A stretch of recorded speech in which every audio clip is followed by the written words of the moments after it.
ሰላም ጤና ይስጥልን ክቡራና ክቡራት፣ ይህ በጠለስ ሚዲያ ባሳየ ደርቢ የሚቀርበው የዘወትር ፕሮግራማችን ነው። እናም በዛሬው ዝግጅታችን ልዩ ልዩ መረጃዎችንና ወቅታዊ ጉዳዮችን በቪዲዮ አስተክፈን ወደ እናንተ የምናደርስ ይሆናል። ስለዚህ የጠለስ ቲዩብ ሜምበርና ሰብስክራይበር በመሆን ስቲከሮችን በማበርከት ብሎም ዝግጅቶቻችንን ላይክ፣ ሼር እያደረጋችሁ ሌሎች በማጋራት እስከ ፕሮግራማችን ፍጻሜ ድረስ አብራችሁ ትቆዩ ዘንድ በአክብሮት ጋብዘን በቀጥታ ወደ ዕለቱ ፕሮግራም እናልፋለን።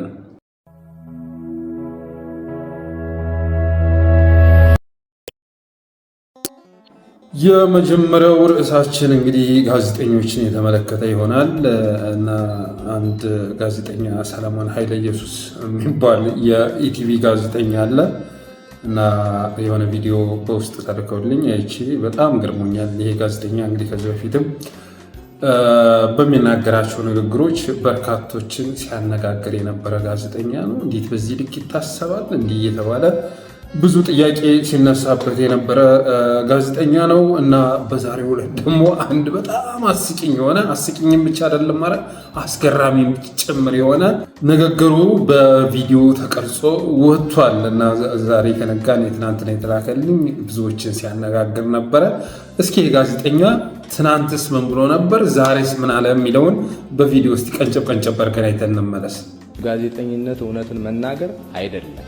በየትም ዓለም ላይ እውነትን የሚናገር ጋዜጠኝነት ኑሮ አያውቅም። እርማችሁን ወቁ። የሀገራት ፍላጎት ማራመጃ ነው ሚዲያ። ቅድም የነገርኳችሁ ጻዕዳ መንፈሱ እንዳለ ነው። ያንን ማድረግ ይቻላል? አዎ ይቻላል።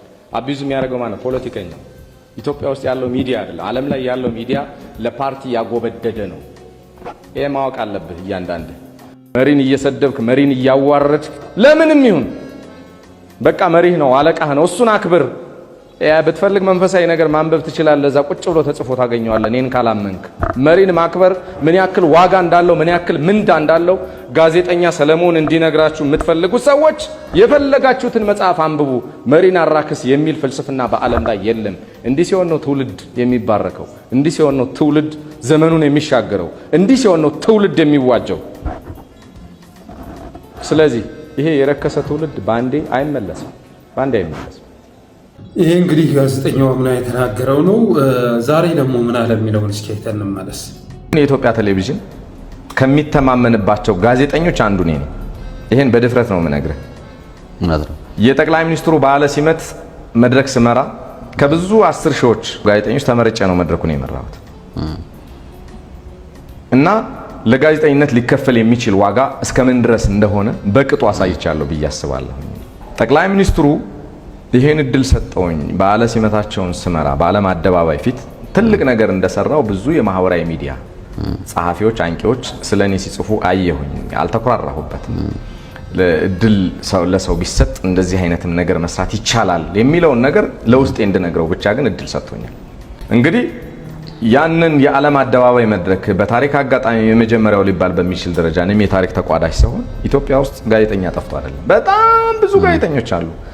ፈጣሪ ደግሞ ይሄን እድል ወደ እኔ ቤት አመጣው። ከዛ በኋላ እኔም ተጠቀምኩበት።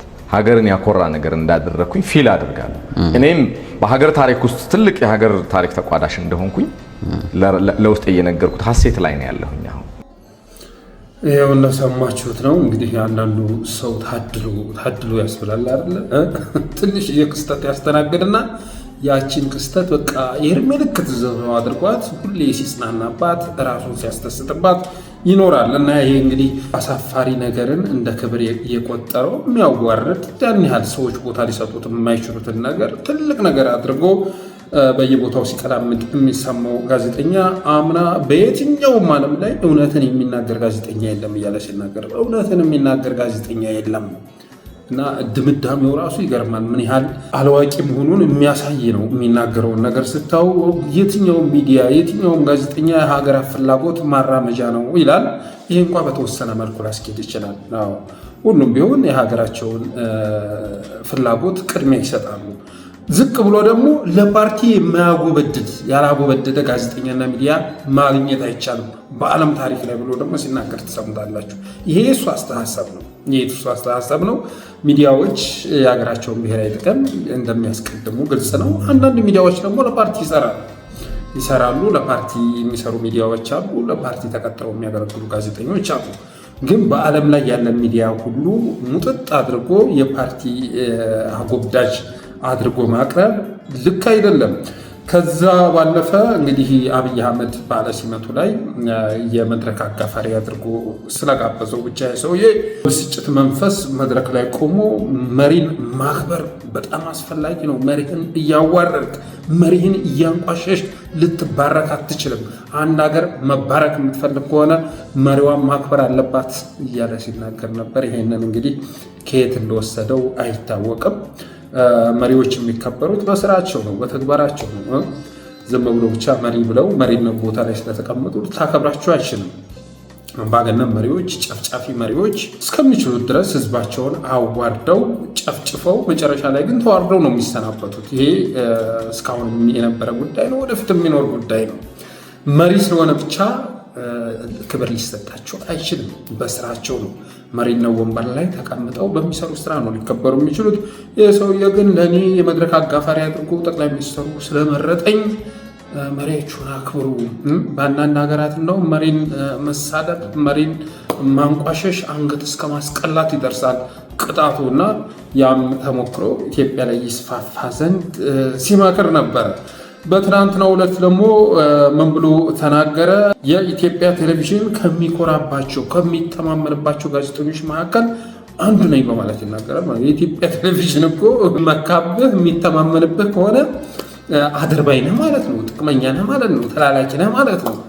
በውስጥ ምንም አይነት አገራዊ ወገናዊ እንትን የሌለ ለመጣል ሄደው ለማገልገል ዝግጁ የሆንክ ጋዜጠኛ ነህ ማለት ነው። እንኳን አጎብዳጁ ኢቲቪ ይቅርና በፌዴራልም በምንም ሰርተን እኮ አይተነዋል። ምን አይነት ሰራተኛ እንደሚፈለግ ይታወቃል። እንደነ ኢቲቪ ባሉ ቦታዎች ላይ ደግሞ ትልቅ ቦታ የሚሰጣቸው እና አለቆች የሚመርጧቸው የግል ስብዕናቸውን የሙያ ግዴታቸውን በገንዘብ ለመሸጥ በጥቅም ለመሸቀጥ ዝግጁ የሆኑ ጋዜጠኞችን ነው። እና ይሄ ጋዜጠኛ ግን ኢትዮጵያ ቴሌቪዥን ከሚተማመንባቸው ጋዜጠኞች መካከል አንዱ መሆኔን ደረቴን ነፍቼ እናገራለሁ ይላል። የጠቅላይ ሚኒስትሩን በዓለ ሲመት ልመራ የቻልኩት ከብዙ 10 ሺዎች ጋዜጠኞች መካከል ተመርጬ ነው ይላል። በብቃቴ ማለት ነው። እና ጋዜጠኝነትና መድረክ መሪነት ይለያያል። ዛሬ እንደውም ኤልያስ መሰረት ጽፎ ነበር በዚህ ጉዳይ ላይ። በጣም ይለያያል። ጋዜጠኝነት ሌላ ነው፣ መድረክ አጋፋሪነት ሌላ ነው። እና ደግሞ በዛ በዓለ ሲመት ላይ እንግዲህ ምናልባት ኢቲቪ ላይ ካሉ ጋዜጠኞች ቅድሚያ ለሱ ተሰጥቶት ሊሆን ይችላል። ከዛ ውጭ በኢትዮጵያ ካሉ ጋዜጠኞች ሁሉ ከ10 ሺህ ጋዜጠኞች ሁሉ ተመርጬ ነው ያንን መድረክ ልመራ የቻልኩት። ያንንም መድረክ በመመራበት ሰዓት ላይ ለጋዜጠኝነት የሚከፈል ዋጋ እስከምን ድረስ ነው የሚለውን ማሳየች ያለ ይላል ማለት ነው። የጠቅላይ ሚኒስትሩን በዓለ ሲመት ስለመራ ለጋዜጠኝነት የሚከፈል ዋጋ እስከምን ድረስ እንደሆነ ማሳየች ያለ ይላል። ልክ እኮ የሆነ ዩክሬን ራሽያ ጦርነት መካከል ሂዶ የዘገበ በዚህ በፋኖ ጦርነት መካከል ላይ እዛ ሂዶ የዘገበ እንደዛ ነው የሚመስለው። መስቀል አደባባይ ላይ መድረክ የመራ አንድ አሽቃባጭ ሆነ ፍጡር አይመስለንም ንግግሩን ስንሰማ ማለት ነው። እና ምን አይነት ናርሲስቲክ የሆነ ሰው እንደሆነ ትረዳላችሁ ከሰውየው ንግግር። ለጋዜጠኝነት የሚከፈል ዋጋ እስከምን ድረስ መድረስ እንዳለበት ማሳየች ያለሁኝ። እና ያንንም መድረክ በስኬት በመምራት የተነሳ በሶሻል ሚዲያው የተለያዩ ጋዜጠኞች፣ የማህበረሰብ አንቂዎች ምስጋና እና ውዳሴ ሲያዘንቡልኝ ነበረ። እኔ ተወደስኩ ብዬ ግን አልተቆፈስኩም አይነት ነገር ሲል ነበር። በወቅቱ እንግዲህ ያመሰግነው እኔ ያየሁት ቴዎድሮስ ተክለአረጋይ ነው ምናምን ጽፎ አይቻለሁ። ከዛ ውጭ ለሱ ውዳሴ የሰጠ የለም። ኦልሬዲ ጠቅላይ ሚኒስትሩ ነው በዓለ ሲመቱ ራሱ ሲተች ነበር። እንኳን አይደለም በዓለ ሲመቱ የመራው ሰው ሊወደስ ቀርቶ ዝግጅቱ እንዳለ አስፈላጊ አይደለም፣ በኢትዮጵያ ምድር ላይ ሊዘጋጅ የሚገባው አይደለም በማለት ሲተች ነበረ። እና የሚገርመው ነገር ያን የመስቀል አደባባዩ መድረክ ጋዜጠኛ ሰለሞን ኃይለ ኢየሱስ ዓለም መድረክ አድርጎ ነው የሚያቀርበው። የዓለም መድረክ ላይ በዓለም መድረክ ላይ እያለ ነው የሚደጋግመው ማለት ነው። በአማርኛ የተላለፈ ዝግጅት በእርግጥ የተጋበዙ የሀገራት መሪዎች የተወሰኑ መሪዎች ነበሩ።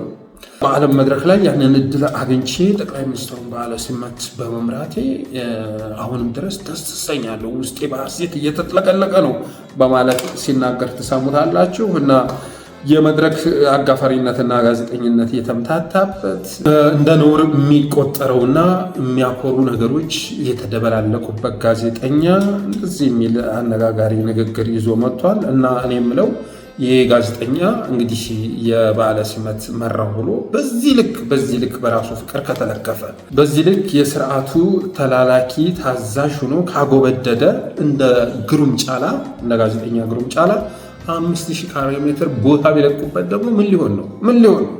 በእርግጠኝነት የምነግራችሁ ይህ ጋዜጠኛ 5000 ካሬ ሜትር ቦታ እንደ ግሩም ጫላ ቢሰጠው እዛ ላይ ህንፃ ሊሰራበት አይችልም። ቸርች ነው የሚሰራበት። ጠቅላይ ሚኒስትሩ የሚመለኩበት ቸርች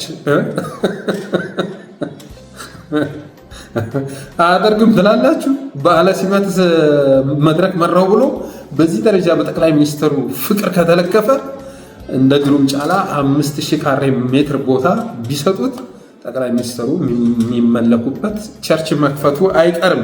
እና ይህም ብለን ወደ ግሩም ጫላ ስንሸጋገር እንግዲህ ግሩም ጫላ የሆነ ሰዓት ላይ የጂቲኤምኤ የተባለ ሚዲያ ገነባሉ፣ ትልቅ ሚዲያ በአፍሪካ ደረጃ ብሎ 5000 ካሬ ሜትር ቦታ ተቀብሎ ነበር። ባለፈው ኤልያስ መሰረት ወይም መሰረት ሚዲያ ባወጣው መረጃ መሰረት ደግሞ ያንን ቦታ በቢሊየን ብር ለመሸጥ እያስማማ መሆኑን ገልጿል። እኔ የደረሰኝ መረጃ የሚያመለክተው ግን በጣም የሚገርመው ነገር 5000 ካሬ ሜትር ቦታ የሰጠው አገዛዝ ከባንክ ብድር የሚያገኝበትን ሁኔታ አመቻችቶለት ስንት ቢሰጠው ጥሩ ነው? ለህንፃ ግንባታ ማለት ነው 300 ሚሊዮን ብር ሰጥተውታል ለህንፃ ግንባታ። ከንግድ ባንክ ነው የተበደረው። እኔ በውስጥ እዛው ከሚሰሩ ሰዎች ነው መረጃው የደረሰኝ። 300 ሚሊዮን ብር ተመቻችቶለት ግንባታ መጀመሩን የደረሰ መረጃ ያመለክታል። እና በፕሮስፐሪቲ ጀርባ የተጠለሉ ጋዜጠኞች፣ አርቲስቶች እና ልዩ በቃ ታዋቂ አዋቂ የምንላቸው ሰዎች ምን አይነት እንደሆኑ የምትረዱት በዚህ ነው። ከሁሉም ጀርባ ያለውን ነገር ብትመለከቱ ጥቅም ነው የምታገኙት ማለት ነው። ጥቅም ወይ መሬት ተሰጥቷችኋል፣ ወይ የሆነ ነገር ተፈጥሮላችኋል፣ የሆነ ድጋፍ ተሰጥቷችኋል። ከዛ ውጭ በብልጽግና ርዕዮተ ዓለም ተማርኮ በፓርቲው እምነት አሳድሮ ምናምን ድጋፍ የሚሰጥ አንድ ሰው አታገኙም፣ አንድ ሰው። እና የኦሮሞ አገዛዝ ደግሞ ወደ 30 ሺህ የሚደርሱ ቢሊዮነሮችን በአጭር ጊዜ ውስጥ ማፍራት የሚል እቅድ አቅዶ እየተንቀሳቀሰ መሆኑ በተለያየ ጊዜ ሲዘገብ ነበር። እነ ታደለ ገመቹ ከዚህ ቢሊዮነር ተርታ እንዲሰለፉ ከተፈቀደላቸው አርቲስቶችና ታዋቂ ሰዎች መካከል ታደለ ገመቹ አንዱ ነው። ሁለተኛ ግሩም ጫላ ነው። ሶስተኛ ይሄ አንዷለም ጎሳ በቅርቡ ባለቤቱ ጋር ተያይዞ በቁጥጥር ስር ዋለ እና ሌሎችም ፈይሳ ሌሊሳ፣ አትሌት ፈይሳ ሌሊሳ እና የመሳሰሉት በቃ አዲስ አበባ ላይ የፈለጉበትን ቦታ ከመሰጣቸው እባካችሁ ይህችን ቦታ ይላሉ፣ ይሰጣቸዋል ማለት ነው። እና የሚገርማችሁ ነገር ደግሞ ከዛ ስጦታ ጀርባ ከንቲባዎቹ ተጠቃሚዎች ናቸው። ለምሳሌ አዳነች አቤቤ ለግሩም ጫላ ከተሰጠው 5000 ካሬ ሜትር ውስጥ የእሷን ድርሻ እንዳለ የደረሰ መረጃ ያመለክታል። በዛ መልኩ ነው የሚሰሩት ማለት ነው። ይሰጣሉ፣ ለሆነ ሰው ሰፋ አድርገው ይሰጣሉ። ከዛች መካከል 200 የኔ ነው የሚል ውስጣዊ ውል ይኖራቸዋል። እና ግሩም ጫላ 300 ሚሊዮን ብር ተመቻችቶለት ግንባታውን ጀምሯል። ግሩም ጫላ ማለት እንግዲህ አብረን ነው የተማርነው፣ እኔ ጋር አንድ ባች ነበርና አብረን ነው የተማርነው። 5000 ካሬ ሜትር አንድ ነው እሱ። እንደውም ሌላም የተሰጠው ቦታ አለ። እሱን ላይ ደግሞ 5000 ካሬ ሜትር ላይ የሚገነባበት 300 ሚሊዮን ብር ተቀብሎ ነው ድጋፍ እየሰጠ ያለው። እና ጋዜጠኛ ሰለሞን ኃይለ ኢየሱስ በዚህ ልክ እንክብካቤ ቢደረግለት ምን አይነት ሰው ሆኖ ሊከሰት እንደሚችል መገመት አይከብድም። በተረፈ ከነዚህ ጋዜጠኞች ባለፈ እነ ደበበ እሸቱ መቼም ዛሬ የተዘረፈች ሀብት በሙሉ የምትመለስባት ጊዜ አለች። ዛሬ ጊዜ ገጠመን ተብሎ ወደ ህዝብ የሚወረወር ትፋት ነገ አጎንብሰው እንደሚልሱት ጥርጥር የለውም ብዙዎቹ ማለት ነው።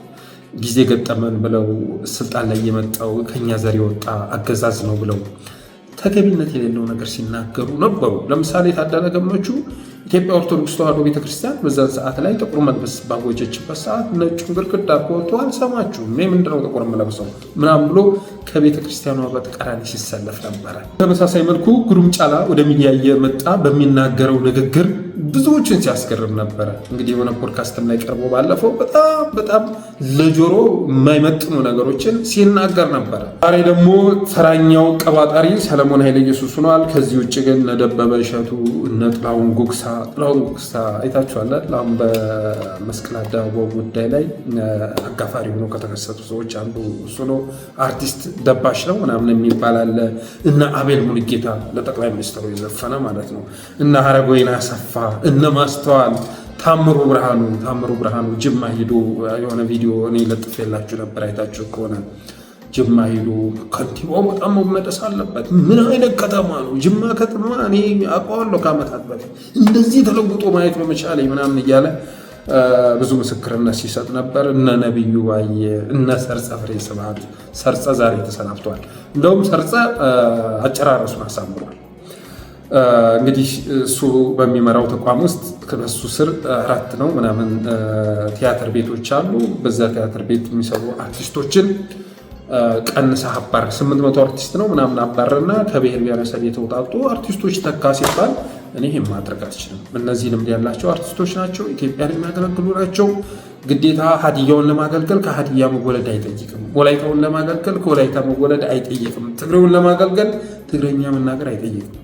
እነዚህ አርቲስቶች የኢትዮጵያ ልጆች ናቸው። እኔ እነሱን ላባረር ይህን ሰራ አልችልም በማለቱ የተነሳ አዳነች አቤቤ በ2 መስመር የስንብት ደብዳቤ አሰናበተችው ማለት ነው። በተረፈ ግን ሌሎቹ ያደረጉትን ነገር እየመዘገብን ነው። የኢትዮጵያ ሕዝብ ይመዘግባል። እንኳን እንደዚህ አይነት እድሜ የማይኖረው ከንቱ ስርዓት ቀርቶ ወያኔም ተወግዷል። ብርቱ የነበረው ስርዓት ማለት ነው። ብርቱ ነበር። ከብልጽግና ጋር ሲወዳደር ኢህአዴግ የተሻለ ነበር እና ዛሬ የቀላመዱ ሁሉ ያኔ ያ ጊዜ ሲመጣ የት እንደሚደበቁ የሚያውቁት እነሱ ናቸው ማለት ፈልጋለሁ።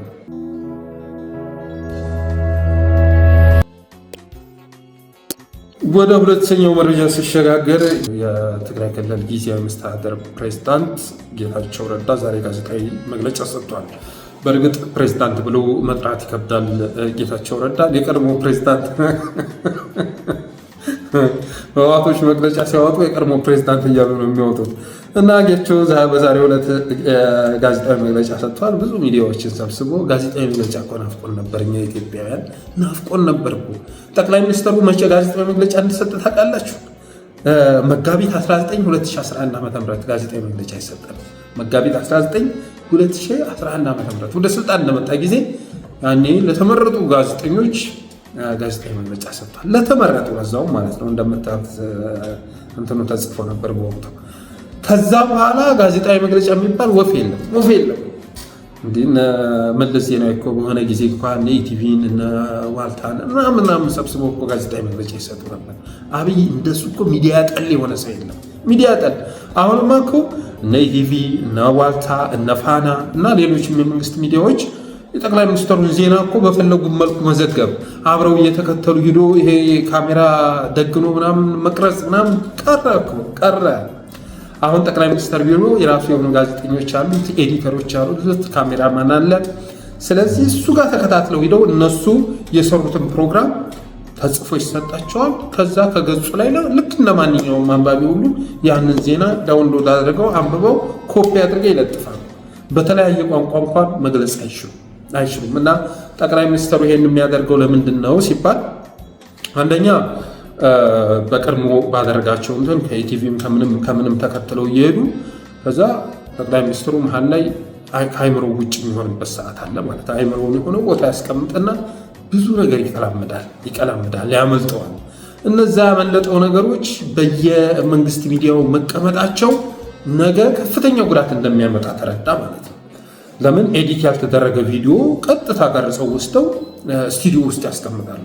ስለዚህ ነገ ጋዜጠኞቹ እያወጡ ያንን ቪዲዮ ሊሸጡት ይችላሉ። ውርደቴ ኢቲቪ ስቱዲዮ ውስጥ መቀመጥ የለበትም፣ ዋልታ ውስጥ ፋና ውስጥ መቀመጥ የለበትም። ስለዚህ ጠቅላይ ሚኒስትር ቢሮ የራሱ የሆነ ካሜራማን፣ ጋዜጠኛ፣ ኤዲተር ያስፈልገዋል በማለት ወደዛ አሰራር ውስጥ ገብቷል።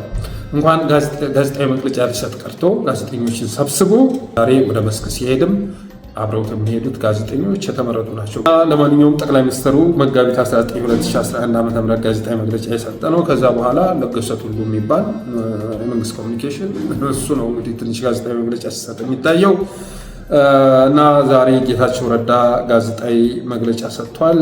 በተመሳሳይ መልኩ ህወሓትም መግለጫ ሰጥታለች ዛሬ እና የዛሬው መግለጫቸው ለየት የሚያደርገው ደግሞ በአማርኛ የተሰጠ መሆኑ ነው። ማለት ጌታቸው መጥቶ በአማርኛ ሲያወራ ህወሓትም በአማርኛ መግለጫ ሰጠች። ለምን ከተባለ መልሱ ቀላል። እስካሁን ድረስ በትግርኛ ነበር ሲናገሩ የነበሩት መግለጫ የሚሰጡት። አንዳንድ ጊዜ እንግሊዝኛ ሊጠቀም ይችላል ጌታቸው ረዳ። አሁን ላይ ግን የኢትዮጵያኒስት ኃይሉን ድጋፍ ለማግኘት ጥረት እያደረጉ ነው። አማራውንም የሌላውንም ቀልብ ለመግዛት እየሞከሩ ነው እና ጌታቸው ረዳ ሚዲያዎችን ሰብስቦ ጋዜጣዊ መግለጫ በሰጠ ቅጽበት በአማርኛ ህወሓትም በተመሳሳይ መልኩ መግለጫ ሰጥታለች፣ በማትወደው ቋንቋ ማለት ነው። እና ጌታቸው ረዳ ምን አለ?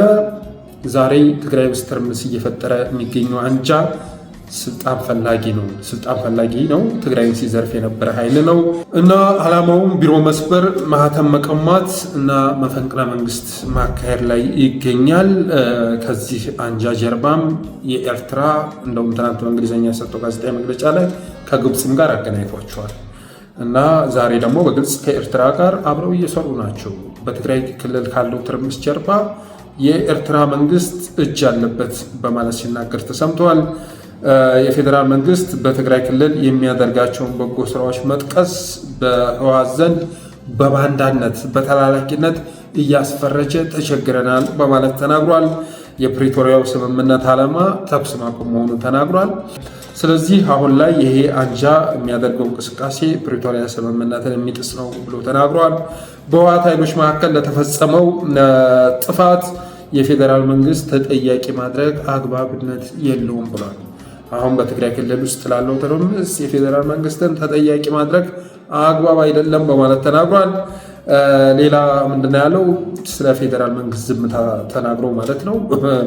የፌዴራል መንግስቱ አዎ ዝም ብሏል እና ይህን ሳስብ እንደውም ይዋጣላቸው ብሎ የተወን ይመስለናል የሚል ንግግርም ጨምሯል። ይዋጣላቸው ብሎ የተወን ይመስላል። በእርግጥም እንደዛ ነው የሚመስለው። አብይ እኮ ግልጽ እኮ የክልል ጭንቅላት ይዞ የፌዴራል መንግስት ቦታ ላይ እየተቀመጠ ነው። የክልል ነው ግን ጭንቅላቱ የክልል ነው። ከአንድ ክልል ውጭ ያለው ክልል አገር ለሱ እንደ ሀገር የሚቆጠር አይደለም። ትግራይ ክልል ውስጥ የሚፈጠር ትርምስ ለምሳሌ እሱ ጸጋ ነው።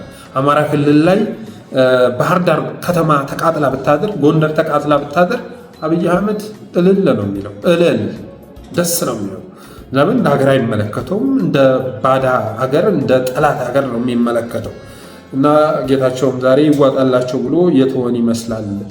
ኢቨን ነው ሌላው ቀርቶ መግለጫ ቆፍጠን ያለ መግለጫ መስጠት አልቻለም በማለት ተናግሯል። እና ጌቾ በመግለጫው እናት ድርጅቱን በዛሬው ዕለት እናት ድርጅቱን ህወሓትን አጥብታ ያሳደገችውን እናት ድርጅቱን በኤርትራና በግብፅ ተላላኪነት ወንጅሏል። ከኢትዮጵያውያን ለመነጠል ሞክሯል። ጋዜጣዊ መግለጫ በአማርኛ የተሰጠው ስለዛ ነው። ፌዴራል መንግስቱን ቅዱስ ህወሓትን እርኩስ አድርጎ አቅርቧል። በባለፈው ንግግሩ ሲንገበገብ ታይቷል። ጌቾ እንግዲህ የሚታወቀው አብይ አህመድን ድፋይም በማድረግ ነበር። አብይን በሱ ልክ የገለጸው አልነበረም እና በነዛ ንግግሮች ዛሬ ጌቾ ሲንገበገብ ታይቷል። ሲጸጽተው ታይቷል። የፌዴራል መንግስቱን በሚበቃው ልክ በሚገባው ልክ ተናግረነዋል እና ሁሌ እሱን እየወነጀል እሱን እየከሰስ ልንኖር አንችልም በማለት ሲናገር ነበር። እስቲ ጌቾ ባለፈው ጊዜ ሲናገራቸው ከነበሩ ነገሮች ቀንጨብ አድርገን እስኪ ተመልክተን እንመለስ። አብይ መለኮታዊ አቅም አለኝ ብሎ ማመን እንደሚፈልግ አውቃለሁ፣ ግን የለም አቅም መለኮታዊም ምድራዊም አቅም እንደሌለው አውቃለሁ። ግን ስለፈለገ ስላልፈለገ የሚከፍተው የሚዘጋው ባምባ የለም። አሁን ከቁጥጥር ውጭ ወጥቷል።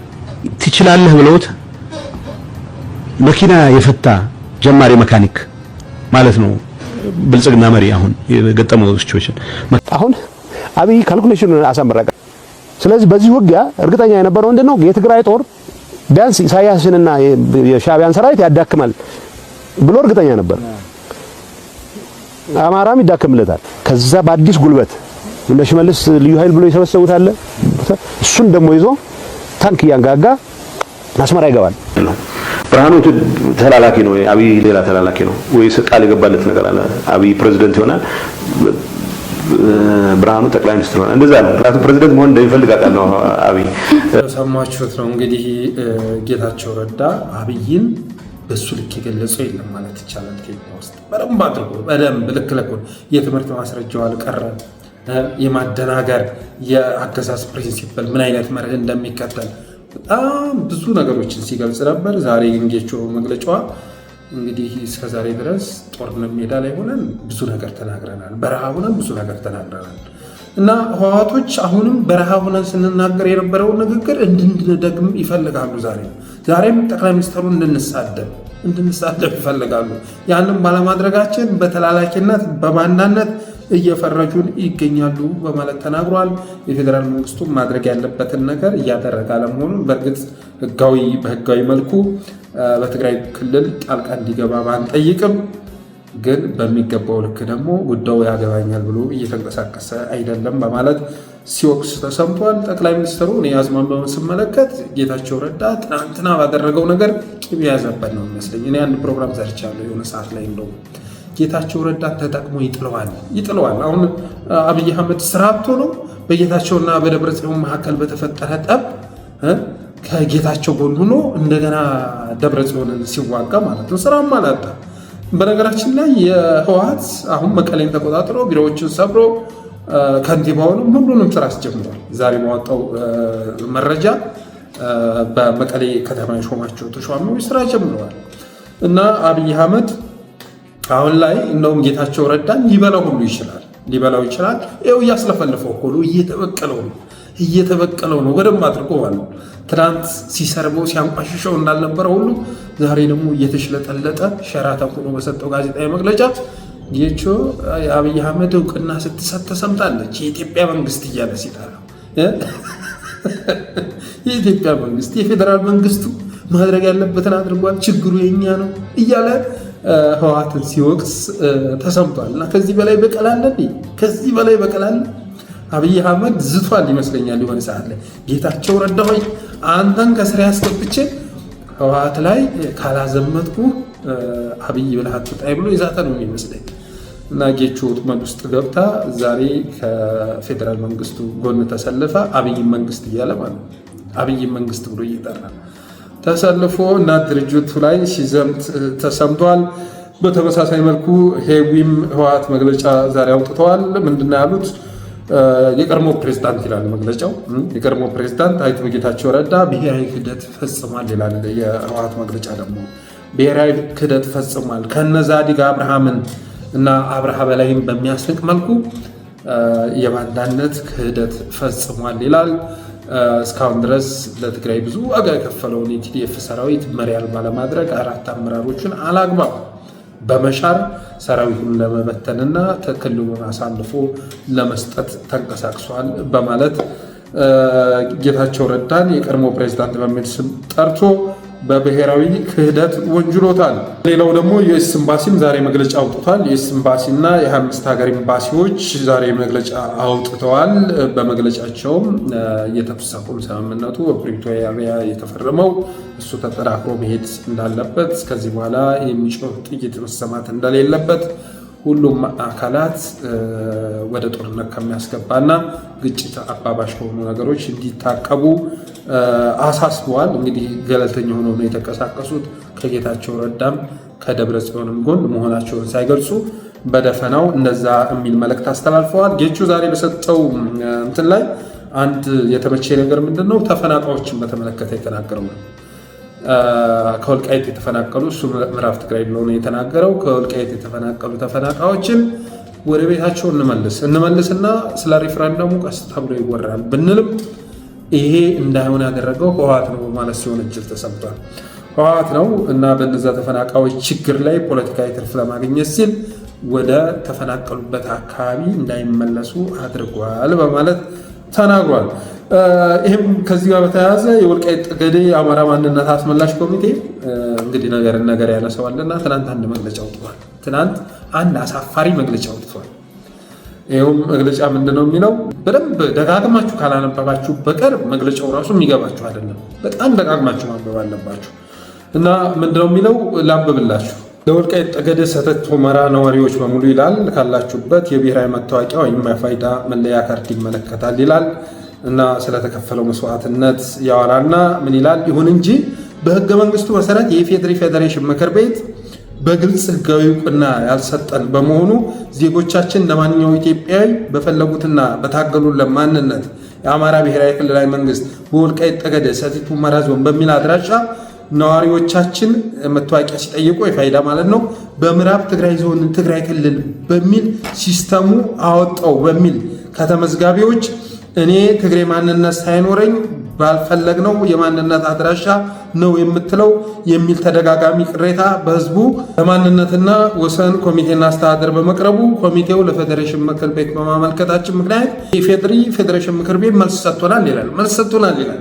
ከዛ መልሱ ምንድነው ብላችሁ ስታነቡ የማንነትና ወሰን አከራካሪ የሆኑ ቦታዎች በፕሪቶሪያ የሰላም ስምምነት መሰረት አሁን ባለንበት ጊዜ ምዕራብ ትግራይ ዞን የሚባል እንደሌለ ይታወቃል።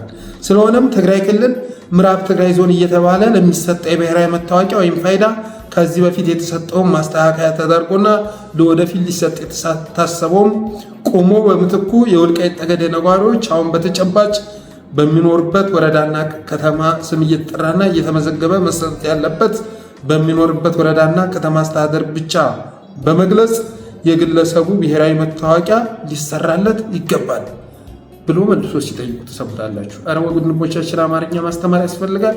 ሳነቦ ራሱ እንዴት ነው የሚያስጠላው? በእናታችሁ መታወቂያ ሊሰራለት ይገባል ይላል። ይሁን እንጂ ይልና ምንም እንኳን ፌዴሬሽን ምክር ቤት ህጋዊ መልስ ወይም እውቅና ባይሰጠንም ይላል ደግሞ መልሶ ወልቃይት ጠገዴ ሰቲት ሁመራ ዞን የምትኖሩ ነዋሪዎች የሆናችሁ በየትኛውም ቦታ ሆናችሁ ብሔራዊ መታወቂያ ፋይዳ ስትጠይቁ ስትመዘገቡና ስትወጡ የማታምኑበት የማንነት አድራሻ ሲመዘግቧችሁና ሲሰጧችሁ በአስተውሎት ተመልክታችሁ ትክክለኛ አድራሻ በማስመዝገብ እንድትሞሉ ሲል የወልቃይት ጠገዴ አማራዊ ማንነት ወሰን አስመላሽ ኮሚቴ በአክብሮት ያሳውቃል ይላል። እና ባጭሩ ጠቅለል ሲደረግ ምንድነው ፋይዳ እየታተመ ያለው በትግራይ ክልል በምዕራብ ትግራይ እየተባለ ነው ለወልቃይት ጠገዴ እየታተመ ያለው መታወቂያ ሲወጣ እና አብይ አህመድ አሁንም ቢሆን እውቅና የሰጠው ለማን እንደሆነ ግልጽ ነው።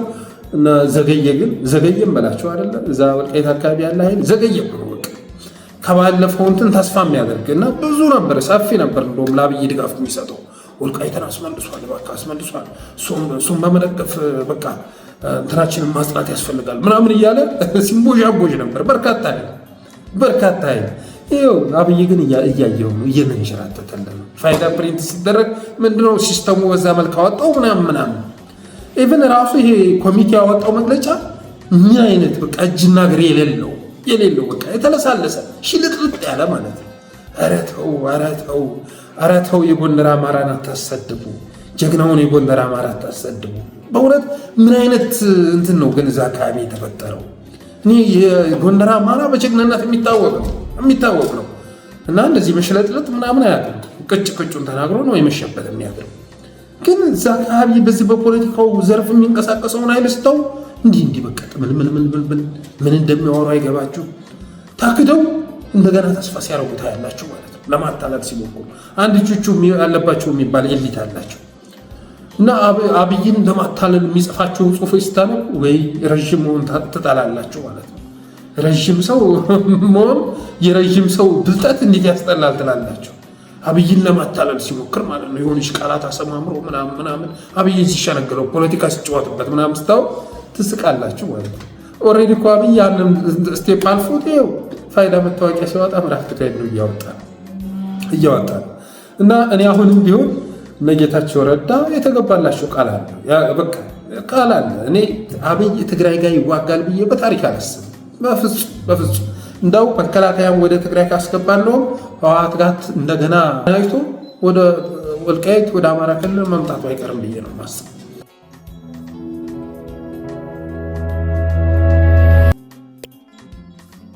ይህም ብዬ ወደ ቀጣዩ መረጃ ስሸጋገር እንግዲህ ፋኖ አዳዲስ ድሎችን እያስመዘገበ ይገኛል።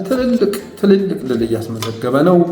ከዚህ ጋር በተያያዘ የአማራ ፋኖ በወሎ ቤተ አማራ አንዳንድ አካባቢዎችን ተቆጣጥሯል። ወልዲያ ስቀር ሰሜን ወሎን በብዛት እየተቆጣጠረ ነው። ወሎ ጊራና፣ ቃሊም፣ ውርጌሳ፣ ስሪንቃ የመሳሰሉ አካባቢዎችን በቁጥጥር ስር አስገብቷል። በስሪንቃና በወልዲያ መካከል እንግዲህ ያለው ርቀት 30 ኪሎ ሜትር የሚሞላ አይደለም እና ብዙ ድል እያስመዘገበ ነው። ጎንደር ግዙፍ ተመዝግቧል።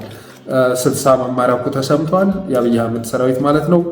110 ክላሽ፣ 10 ብሬን፣ 12 ስናይፐር በምርኮ መገኘቱም የደረሰ መረጃ ያመለክታል። ሸዋ ላይ በተመሳሳይ መልኩ በትናንትናው ዕለት የአማራ ፋኖ በሸዋ ባወጣው መግለጫ ከፍተኛ ድል መጎናጸፉን ገልጿል እና እንዳጠቃላይ ሲታይ ፋኖ በድል እየተመሻበሸ ነው ማለት ይቻላል። ይህ ሁሉ ነገር ግን ያለ ፋኖ አንድነት ዋጋ የለውም። ያለ አንድነት ያለ ተቋም ዋጋ የለውም። በተናጠል የሚመዘገብ ድል እስካሁንም አላነሳቸውም ወንድሞቻችን። አማራዊ ተቋም በመመስረት ረገድ አንድነታቸውን በማጽናት ረገድ የፈጠሩ ክፍተት ነው ለአማራ ሕዝብ ስጋት ሆኖ ምቾት አልሰጥ ብሎ እስካሁን ድረስ እየቆረቆረ የሚገኘው። ስለዚህ ወንድሞቻችን በተናጠል ከሚያደርጉት ውጊያ ባለፈ አንድነታቸውን አጠናክረው ተቋም መመስረት አለባቸው። በምስራቅ አፍሪካ አዳዲስ የኃይል አስተላለፍ እየመጣ ነው። ህወሓት እያደረገ ያለው እንቅስቃሴ ለፋኖ አሉታዊ ነው አዎንታዊ የሚኖረው ሚና የሚለውን ራሱ አግባቡ መገምገም ያስፈልጋል።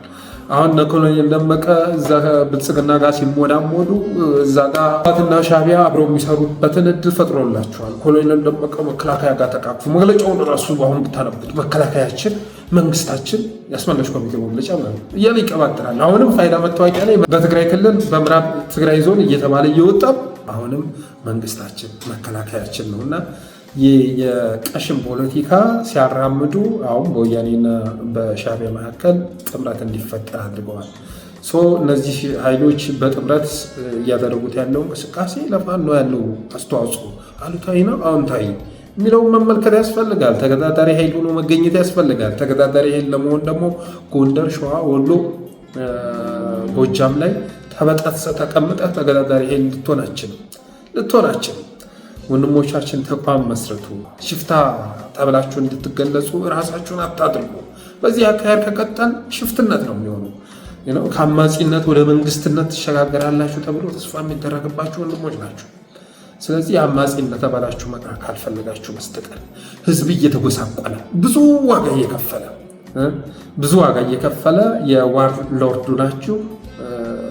ራሳችሁን ብቻ እየጠቀማችሁ መጓዝ ካልፈለጋችሁ በስተቀር ደግሞ ህዝብ ዋጋ እየከፈለ እናንተ ተጠቃሚ ትሆናችሁ እና እባካችሁ አንድነታችሁን መስረታችሁ ኑልን ማለት እንፈልጋለን። በተረፈ አብራችሁ ስለቆያችሁ አመሰግናለሁ። የጥለስቲው ሜምበርና ሰብስክራይበር ሆኑ። ስቲከሮችን አበርክቶ ብሎም ዝግጅቶቻችንን ላይክ ሸር እያደረጋችሁ ለሌሎች በማጋራት ሚዲያችንን አበረታቱ በማለት የዛሬውን ዝግጅቴን ቋጫለሁ። አመሰግናለሁ።